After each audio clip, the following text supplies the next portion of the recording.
இன்னைக்கு நம்ம பார்க்க போகிற செலிபிரிட்டி சன் டிவியில் ரொம்பவே பரபரப்பாக டெலிகாஸ்ட் ஆகிட்டு இருக்க எதிர்நீச்சல் சீரியலோட ஹீரோயின் நந்தினியை பற்றி தான். இவங்களை பற்றின ஃபுல் டீட்டெயில்ஸ் தெரிஞ்சுக்கிறதுக்கு முன்னாடி சேனலை சப்ஸ்கிரைப் பண்ணாதவங்க மறக்காமல் சப்ஸ்கிரைப் பண்ணிக்கோங்க. அப்போ தான் நாங்கள் போடுற வீடியோஸ் உங்களுக்கு நோட்டிஃபிகேஷனாக வரும். வாங்க வீடியோக்குள்ளே போகலாம். நந்தினியை அந்த சீரியலோட ஹீரோயின் அப்படின்னு சொல்கிறது ரொம்பவே ஆப்டாக இருக்கும். ஏன்னா மாரிமுத்து நந்தினி இவங்க ரெண்டு பேரோட காம்பினேஷனில் தான் எதிர்நீச்சல் சீசன் 1 வந்து அவ்வளோ சூப்பர் போச்சு. இப்போ அதை தொடர்ந்து எதிர்நீச்சல் சீசன் 2 எடுத்திருக்கிறாங்க.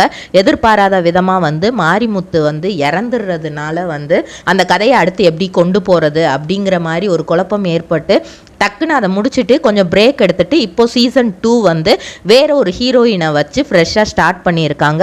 இதுலையுமே ஹீரோயினை தவிர மற்ற எல்லாருமே சீசன் 1ல இருந்த எல்லாருமே அப்படியே கலந்துக்கிறாங்க. ஸோ சீரியல் வந்து அஸ் யூஷுவல் வந்து அந்த பெண்களை நோக்கியே தான் வந்து போயிட்டுருக்கு. அந்த பெண்கள் எப்படி லைஃப்பில் சாதிக்க போகிறாங்க, இத்தனை ஆண் ஆதிக்கம் இருக்கிறதுல எப்படி சாதிக்க போகிறாங்க, இல்லை எமோஷ்னல் பிளாக்மெயில்ஸ் நிறையா இருக்குமா, இதெல்லாம் நோக்கி தான் வந்து கதைக்களம் போயிட்டுருக்கு. இதில் நந்தினியாக வர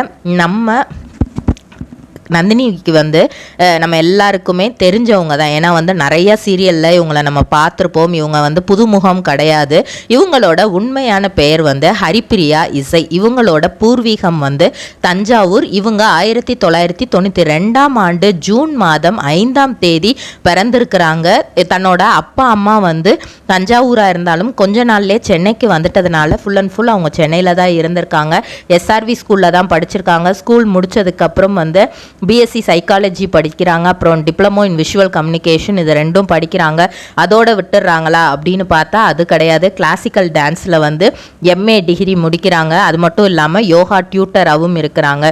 இவ்வளோ டேலண்ட்ஸ் வந்து அவங்களுக்குள்ளே இருக்குது. ஸோ வந்து நடிப்பு அப்படிங்கிறத வந்து அவங்க எப்போ அதுக்கு ஆசைப்பட்டாங்க அப்படின்னா ஃபஸ்ட்டு வந்து சைக்காலஜி படிக்கணும் அப்படின்னு அவங்க நினைக்கிற அந்த ஆசையே வந்து 12th படிக்கும்போதே வந்து ஒருத்தரை பற்றி ஒருத்தர் வந்து என்ன நினைக்கிறாங்க அப்படிங்கிறத வந்து இவங்க நிறைய யோசிப்பாங்களா. நம்ம ஃப்ரெண்டு நம்மளை இப்படி நினைப்பாளா அப்படி நினைப்பாளா அப்படின்லாம் யோசிக்கும் போது நம்ம வந்து ஃபஸ்ட்டு மக்கள் மனசை தெரிஞ்சுக்கிற மாதிரியான ஒரு படிப்பு படிக்கணும் அப்படிங்கிற மாதிரி யோசிச்சிருக்காங்க. இவங்க அப்பா அம்மா வந்து இவங்களுக்கு ரொம்பவே ஃப்ரெண்ட்லியான அப்பா அம்மா தான். ஸோ எது நீ பண்ணணும்னு நினைக்கிறியோ நீ பண்ணு, அதை பற்றி ஒன்றும் பிரச்சனை இல்லை அப்படிங்கிற மாதிரி, உனக்கு என்ன பிடிச்சிருக்கோ அதை நீ படி அப்படிங்கிற மாதிரி சொல்லியிருக்கிறாங்க.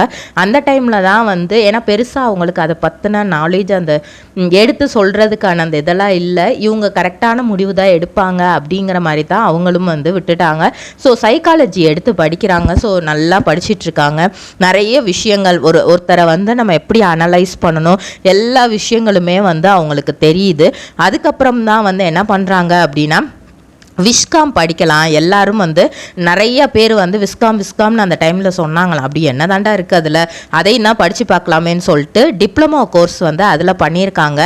அந்த டைமில் அவங்க அம்மாவுக்கு வந்து பொதுவாகவே லேடிஸ் அப்படின்னா சீரியல் பார்க்குறத ரொம்ப பிடிக்கும், படம் பார்க்குறத ரொம்ப பிடிக்கும், சீரியல் தான் அதிகபட்சமாக பார்ப்பாங்க. ஸோ அப்படி இருக்கும்போது அவங்க அம்மாவுக்கு வந்து இவங்க வந்து சினிமாலெலாம் நடித்தா வந்து ஏன்னா விஷுவல் கம்யூனிகேஷன் அப்படிங்கும்போதே அதில் எல்லாமே வந்து சினிமா இதை பற்றி கற்றுக்கிறது தான் வரும். ஸோ அதனால் வந்து இவங்க பண்ணலாம் அப்படிங்கிறது அவங்க அம்மா மனசுக்குள்ளே ஒரு ஆசையாக இருந்திருக்கு. அந்த டைமில் கணக்காணும் காலங்களில் இருந்து இவங்களுக்கு நடிக்கிறதுக்கான ஒரு வாய்ப்பு கிடைக்கிது அந்த சீரியலில்.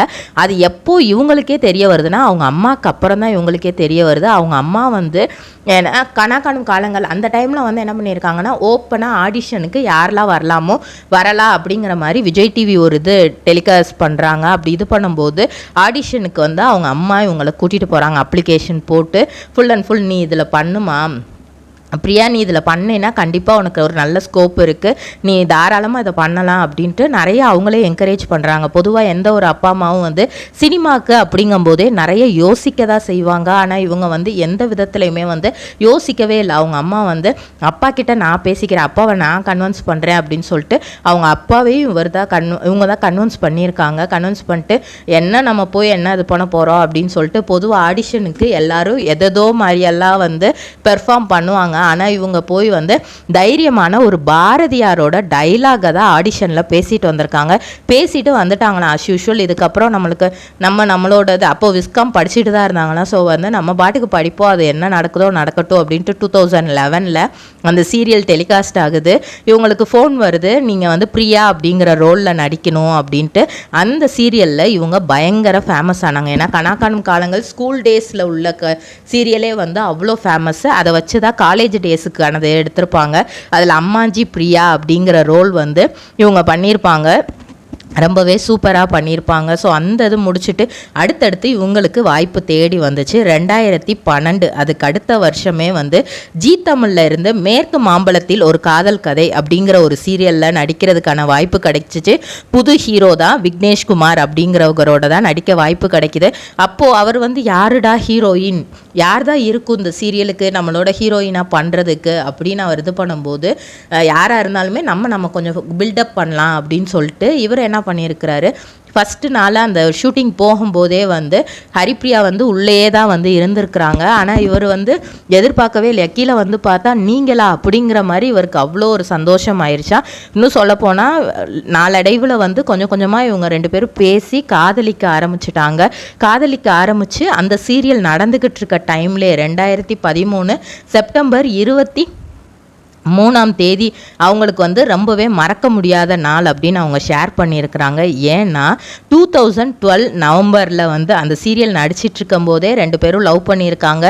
வீட்டில் சொல்லியிருக்கிறாங்க, ஓகே 2 பேரும் ஒரே சீரியலில் நடிக்கிறீங்க, ஓகே கல்யாணம் பண்ணிக்கோங்கிற மாதிரி 2 சைடில் இருந்தும் ஓகே ஆயிடுச்சு. நவம்பர் 2012 கல்யாணம் நடக்குது. 2013 செப்டம்பர் 23 இவங்களுக்கு ஒரு அழகான ஆண் குழந்தை பிறக்குது, சாய் பிருத்வி.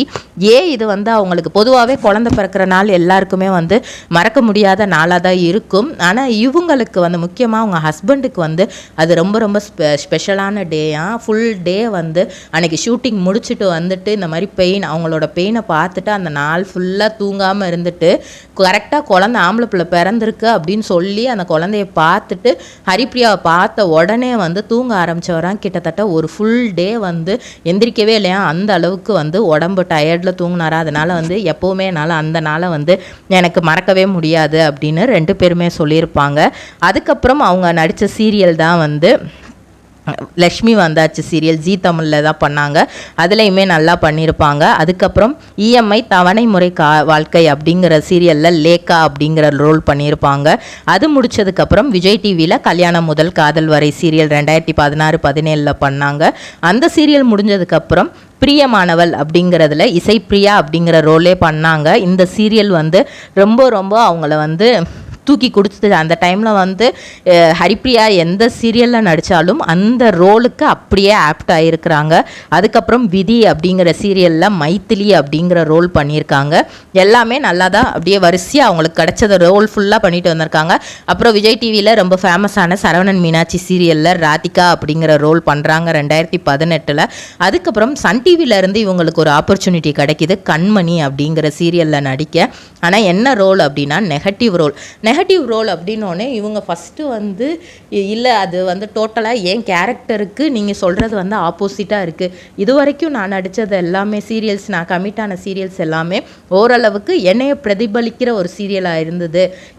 எனக்கு இதில் நான் நிறைய ஒர்க் பண்ண வேண்டியது இருக்கே அப்படிங்கும்போது வந்து அவங்க அம்மா தான் சொல்லியிருக்காங்க, எதையுமே சவாலாக எடுத்து பண்ணு, எப்போவுமே உன்னோட சேஃப் ஜோன்லேயே இருந்து எதையுமே பண்ணாத, ரிஸ்கான விஷயங்களையும் பண்ணிப்பாரு அப்படிங்கிற மாதிரி சொல்லியிருக்காங்க. அப்படி அவங்க எடுத்தது தான் வந்து அந்த சீரியல் வளர்மதி அப்படிங்கிற ரோலு. மொத்தமே பார்க்குற எல்லாருமே வந்து இவங்களா இந்த ரோலு அப்படிங்கிற மாதிரி அந்த அளவுக்கு ஆச்சரியப்படுற அளவுக்கு இவங்க நெகட்டிவ் ரோல் பண்ணியிருப்பாங்க அந்த சீரியலில், ரொம்ப ஃபேண்டாஸ்டிக்காக. அடுத்து ஜீ தமிழில் ஆத்மா அப்படிங்கிற சீரியலில் வந்து அனிதா அப்படிங்கிற ஒரு ரோல் பண்ணியிருப்பாங்க. அதுக்கப்புறம் விஜய் டிவியில் செந்தூரப்பூவே அப்படிங்கிற சீரியலில் ஸ்வாதி அப்படிங்கிற ஒரு ரோல் பண்ணியிருப்பாங்க. இவங்களோட சன் சாய் பிருத்வி தான் வந்து இவங்களுக்கு எப்போவுமே ஒரு சப்போர்ட்டிங் சிஸ்டமாக, ஏன்னா வந்து நல்லா வந்து அவங்களோட லைஃப் நல்லா போயிட்டு இருந்துச்சு.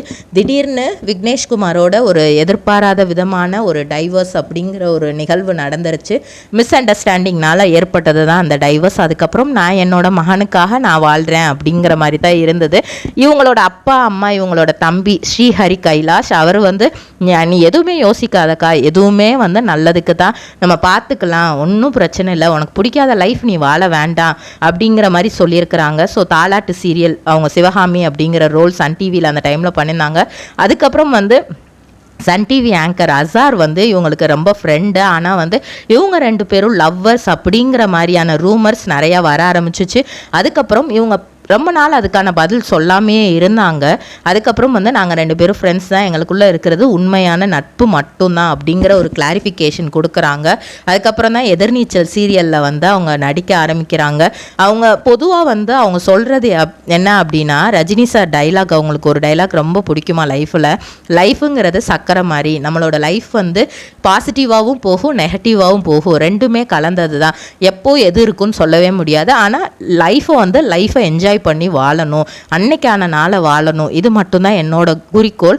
நான் என்னோட பையனை வந்து ஒரு நல்ல நிலைமைக்கு கொண்டு வரணும், அவனுக்கு நல்ல டிசிப்ளின்ஸை சொல்லி கொடுத்து வளர்க்கணும் அப்படிங்கிறது தான். எங்களோட மேரேஜ் லைஃப் ரொம்ப ஸ்மூத்தாக தான் போச்சு. எதிர்பாராத விதமாக நடந்த 2 பேரும் பேசி தான் நாங்கள் பிரிஞ்சோம். அதை பற்றி எனக்கு கவலை இல்லை. ஏதோ ஒரு சூழ்நிலை பிரிய வேண்டியது வந்துருச்சு, அதை பற்றி நான் அடுத்ததாக அதை யோசிக்கிறதாவே இல்லை அப்படிங்கிற மாதிரி சொல்லியிருக்காங்க. எதிர்நீச்சல் சீரியலோட பிரியதர்ஷினி இவங்களுக்கு ரொம்ப ரொம்ப க்ளோஸ் ஃப்ரெண்ட். அவங்க எல்லாத்தையும் அவங்க கிட்ட தான், கிட்டத்தட்ட அக்கா மாதிரி எல்லாத்தையும் அவங்க கிட்ட தான் ஷேர் பண்ணுவாங்களாம். தந்து விட்டேன் என்னை அப்படிங்கிற வெப் சீரியஸும் இவங்க நடிச்சிருக்காங்க. இவங்க எந்த சீரியலில் எந்த மாதிரி ரோல் கொடுத்தாலும் அதை வந்து பக்காவாக இவங்க பண்ணுறதுக்கு காரணம் எப்போவுமே அவங்க அம்மா தானே. அவங்க ரொம்ப டென்ஷனாக இருக்கும்போது வீணையை எடுத்து வாசிக்க ஆரம்பிச்சிருவாங்களாம். வீணை வாசிக்கிறதுனா அவங்களுக்கு வந்து அவ்வளோ பிடிக்குமா. எல்லா ஸ்ட்ரெஸ்ஸையும் மறந்து ஒரு பீச் சைடு போயிட்டு நம்ம வந்து லைஃப்பில் எது இருந்தாலும் பரவாயில்ல, நம்ம சமாளிச்சிருவோம் அப்படிங்கிற தன்னம்பிக்கையும் தைரியமும் எனக்கு அது ஒவ்வொரு நாளும் கொடுத்துக்கிட்டே இருக்கும் அப்படிங்கிற மாதிரி சொல்லியிருக்கிறாங்க. இதே மாதிரி பல செலிப்ரிட்டிஸோட பயோகிராஃபி தெரிஞ்சுக்கிற சேனலை மறக்காமல் சப்ஸ்கிரைப் பண்ணிக்கோங்க.